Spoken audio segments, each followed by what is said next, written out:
This is Tranisha Cottrell, and welcome to First Love Yourself. And for those that are, and for those of you that are new, thank you for joining, where life, love, and Christ combine. So today, I wanted to talk about believing in yourself. And sorry for the lighting. I'm trying to find the right lighting here. Hold on. Okay, that looks good. Okay. So what made me want to talk about believing in yourself is today I was somewhere in a place where I've never been before. And as I'm learning more about myself, every single day, I'm learning that one of the keys to success is believing in yourself.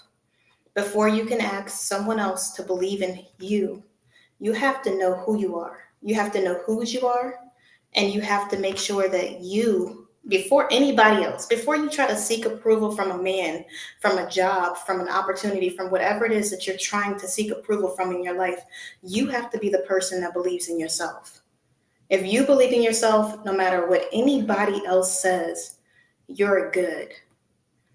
I was doing something earlier today, getting outside of my comfort zone, and in a place that I never imagined I would be, around people who I never even, God, God is so, I always say good. He is good. He is amazing. He is the Alpha and Omega. He is the beginning and the end. He is everything to me. And it just, it amazes me how God really works in our lives. We can think that we want our life to be one way, but what do we know, really? Like, we'll be like, oh God, please let me be with this guy. Like, I'm just giving an example here, but we'll be like, oh God, please let me be with this guy that I had a crush on in fifth grade. You become an adult, that guy it's a travesty. Like, I'm not getting on the guy in general, but that's how it be. Like, you think that you really been praying for something, like this man is really gonna be somebody, and he is not grace for you. You praying for this job because of all the zeros behind it, because you feel like that money's gonna bring you happiness and it won't bring you contentment. It will stress you out.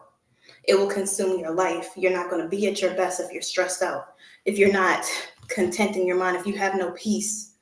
What is a job, a man, a car, a place with no peace in it? I can't imagine living my life hectically.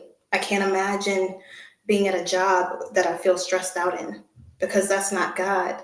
That would be the adversary. I don't believe that God would place me in any place that doesn't give me contentment in my life, or with any person that isn't grace for me, that won't allow me to have the peace that only a God graced person could give me in my life.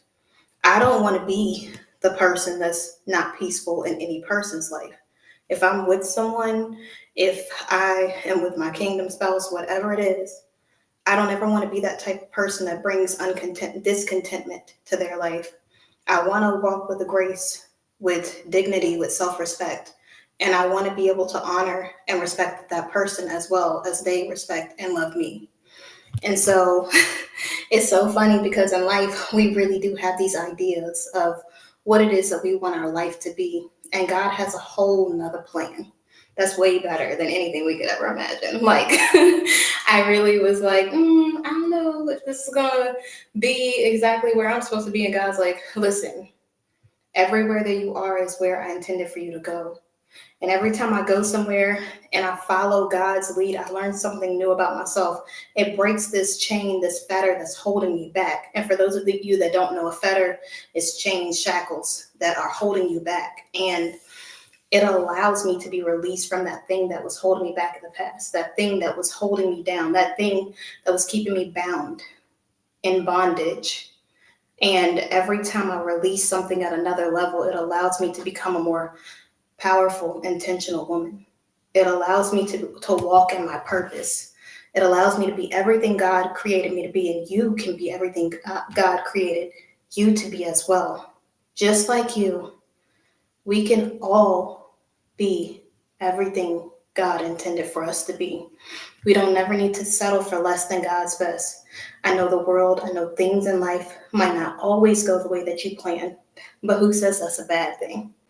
If God had blessed me with that guy, with that job that was going to leave me stressed out, with the opportunity that wasn't grace for me, it would have been a curse and not a blessing. it would have never allowed me to live the life of my dreams. And I say that, and people probably look at me or look at this video and go, okay, whatever. Like, what are you doing in your life that makes you feel like you're living the life of your dreams? Listen, any life that I'm living where I can feel the peace that surpasses all understanding and joy unspeakable is a dream life.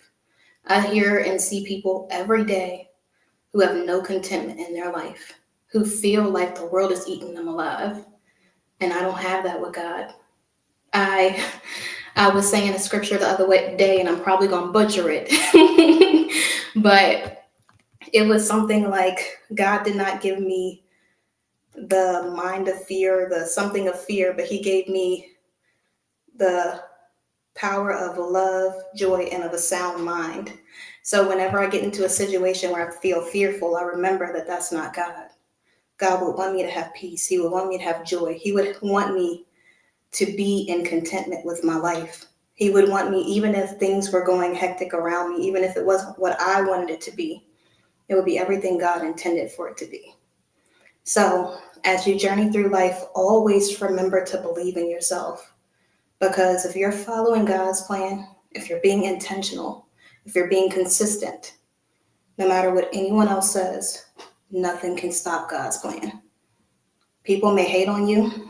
They may tell you what you can't do or who they want you to be, but you will always be who you believe that you are. As a man thinketh in his mind, so he is. Always remember that. So I need you to hit the like and subscribe button so you can see more encouraging, uplifting content like this. And I will see you guys tomorrow. Have a good night.